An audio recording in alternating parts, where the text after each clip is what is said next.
Bismillahirrahmanirrahim. Assalamualaikum warahmatullahi wabarakatuh. Dulur, bagaimana kabar kalian hari ini?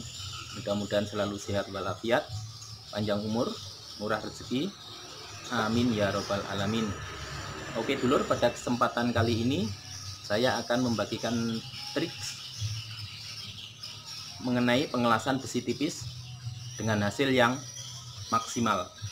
Tapi sebelumnya, mari ngopi dulu dulur.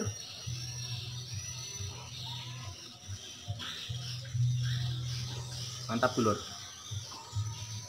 Oke, ikuti terus ya.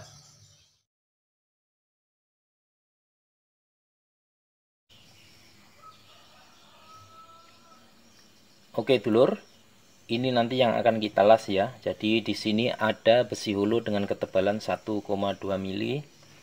Dan untuk pengelasannya akan kita las full ya.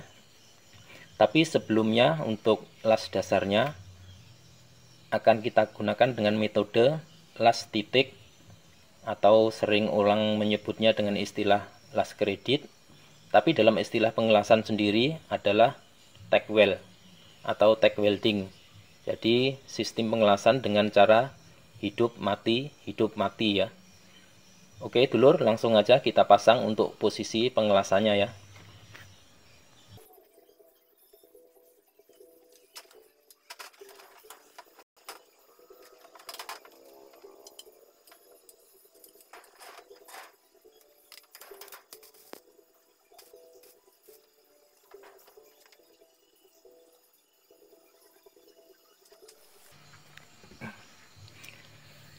Pada pengelasan besi tipis seperti ini, memang lazim kita gunakan dengan metode las titik.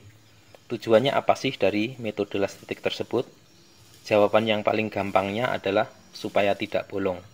Tapi di sini kita akan coba menguraikannya dengan lebih mendetail ya. Jadi dilakukannya las titik tersebut adalah tujuannya agar besi tersebut mampu menahan penetrasi dari cairan kawat las ya. Jadi sebelum penetrasinya menembus besi itu sudah kita angkat duluan ya. Dan ini kita lakukan dengan ritme yang cepat. Jadi seperti ini dulur ya. Lasnya hidup, mati, hidup, mati. Jadi diangkat, las lagi, angkat, las lagi. Dan itu dengan ritme yang cepat.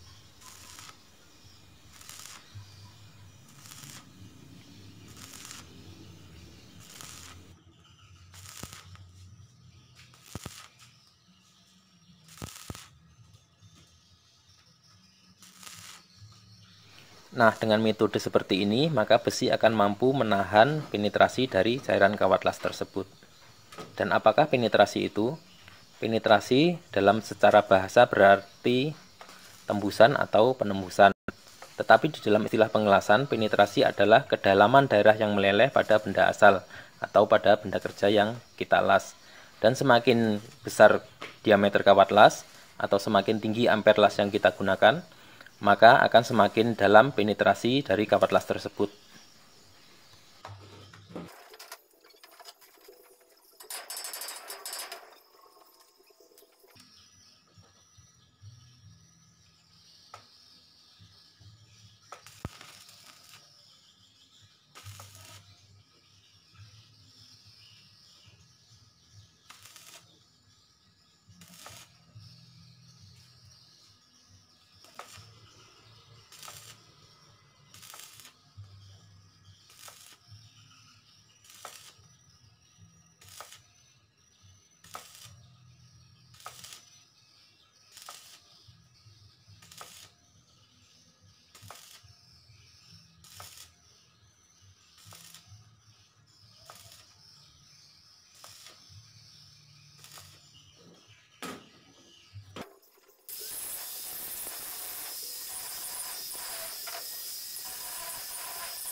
Dan setelah kita las dasar tadi dulur, kini saatnya untuk kita las penutupan ya.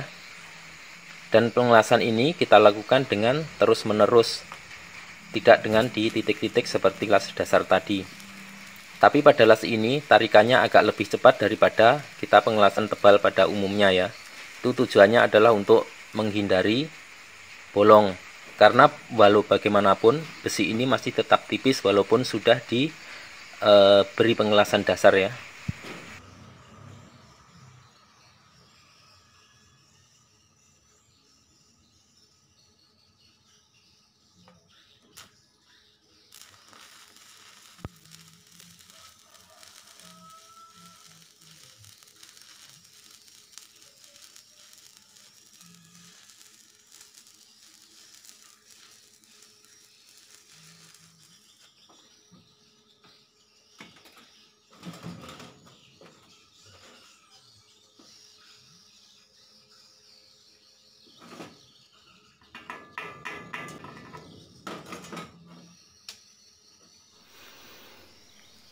Dan untuk yang posisi vertikalnya dulur, ini nanti akan kita lakukan dengan metode pengelasan turun, karena cara itu lebih memungkinkan dilakukan pada benda kerja yang tipis ya. Karena sewaktu kita melakukan pengelasan turun, cairan yang seharusnya jatuh, dia akan tertahan oleh penetrasi dari kawat las itu sendiri ya. Jadi penetrasinya tidak akan benar-benar menghantam pada benda kerja. Itu lebih memungkinkan benda kerja itu untuk bertahan dari bolong.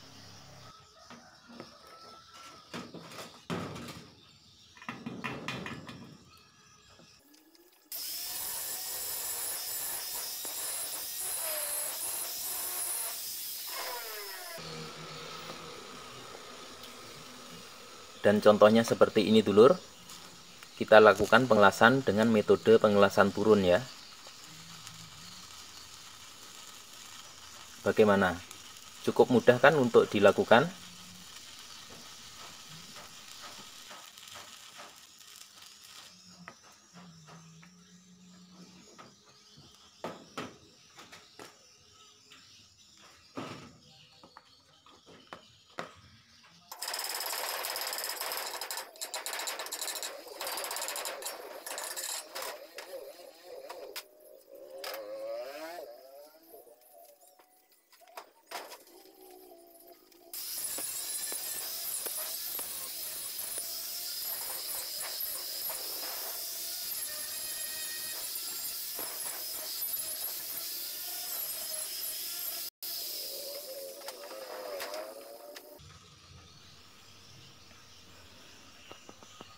Dan ini dia dulur untuk hasil pengelasan kita hari ini ya.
Dan selain cara di atas tadi dulur, kita bisa juga menggunakan alat bantu kawat tambal ya.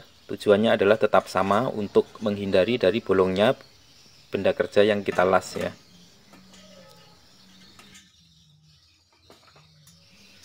Dan untuk pengelasan benda tipis sendiri dulur itu masih ada perbedaan pendapat di antara para tukang las ya. Jadi tukang las yang sering ngelas benda tipis, dia akan mengatakan bahwa ngelas benda tipis itu lebih sulit dari benda tebal. Pun sebaliknya, yang biasa ngelas benda tebal akan mengklaim sebaliknya ya. Dan di sini saya akan coba menguraikan dari sudut pandang keduanya ya. Kalau parameternya adalah bolong, memang ngelas benda tipis itu lebih sulit ya. karena dia lebih rawan bolong daripada benda yang tebal. Tapi kalau parameternya menggunakan standar las, dia akan lebih sulit untuk ngelas benda yang tebal, karena kita harus menjaga kualitas dari las-lasan tersebut ya. Apalagi kalau parameternya adalah dengan menggunakan quality control, dan quality controlnya itu adalah X-ray ya, atau sinar X. Itu akan lebih sulit karena kita harus menjaga hasil lasan tersebut harus benar-benar bersih dari cacat las ya. Dan ketika kita menggunakan parameter ini, maka ngelas besi tipis itu tidak akan lebih sulit untuk dilakukan. Karena memang sebenarnya untuk pengelasan besi tipis itu tidak ada penilaiannya dulur ya. Biasanya pengelasan besi tipis itu pun hasilnya akan digerinda rata, kemudian dia akan ditutup dengan dempul ya. Dan itu biasa yang dilakukan di bengkel-bengkel teralis. Oke dulur, di sini saya tidak mengecilkan siapapun ya, tidak mengecilkan bengkel teralis atau siapapun. Jadi saya cuma menjabarkan dari kedua sudut pandang dari pengelasan tadi ya. Jadi ketika kita menilai sesuatu dari sudut pandang yang berbeda, maka hasilnya akan berbeda. Oke dulur, ini aja, mudah-mudahan bisa mencerahkan buat kalian ya.